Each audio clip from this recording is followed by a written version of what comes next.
à Madame Lacrafi. Merci, Monsieur le Président. Madame la Ministre, à mon tour, je tiens d'abord à exprimer notre profonde émotion et condoléances attristées aux civils victimes des terroristes du Hamas, victimes directes israéliennes et victimes indirectes palestiniennes, qui remettent en question les efforts de paix dans cette région sensible. Je souhaite aujourd'hui attirer votre attention sur le 19e sommet de la francophonie qui se tiendra en France en novembre 2024. Ce sommet, le premier organisé en France depuis plus de 30 ans, représente une occasion unique de renforcer les liens au sein de l'espace francophone. Cependant, il me semble important de souligner un paradoxe.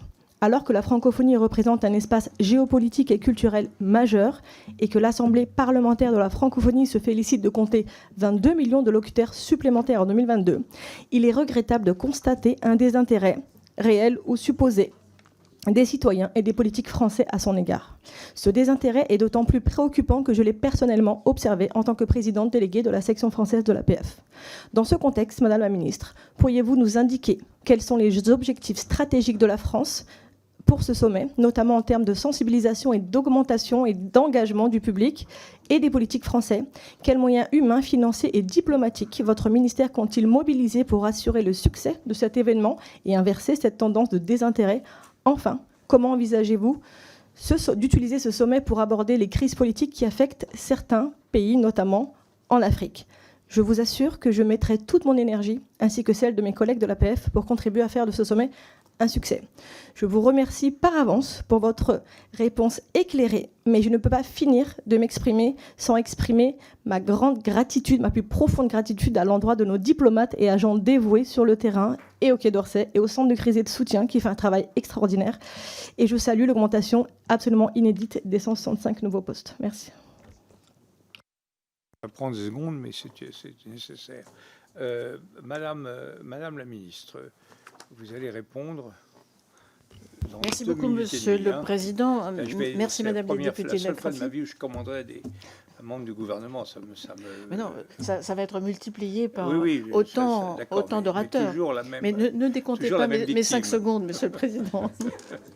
Madame la députée. Je compte pas. Voilà, zéro. Madame la députée, merci de votre question et merci de ce que vous avez dit pour les agents de mon ministère. Ils y sont très sensibles et ils le méritent, en effet. La France accueillera le prochain sommet de la francophonie et c'est la première fois depuis 33 ans, donc depuis considérablement plus de 30 ans. Et nous avons pour ambition, Madame la députée, de faire vivre une francophonie attractive, ouverte, inclusive, comme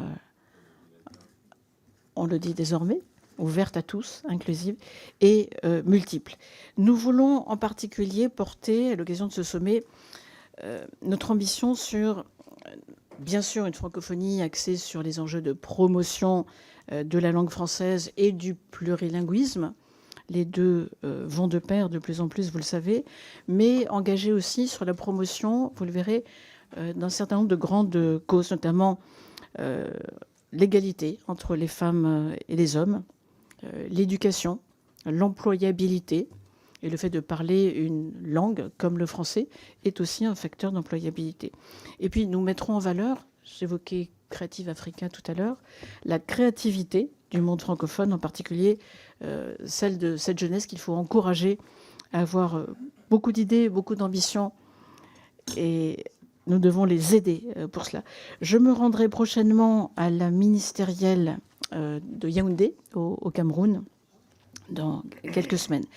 Quant au sommet qui se tiendra au mois d'octobre 2024, il sera aussi l'occasion, vous le savez, de mettre en lumière, et pour longtemps, bien au-delà du sommet, la nouvelle Cité internationale de la langue française à Villers-Cotterêts. Hommage a été rendu par le président au roi François Ier. Cette cité, après, mais bien plus tard,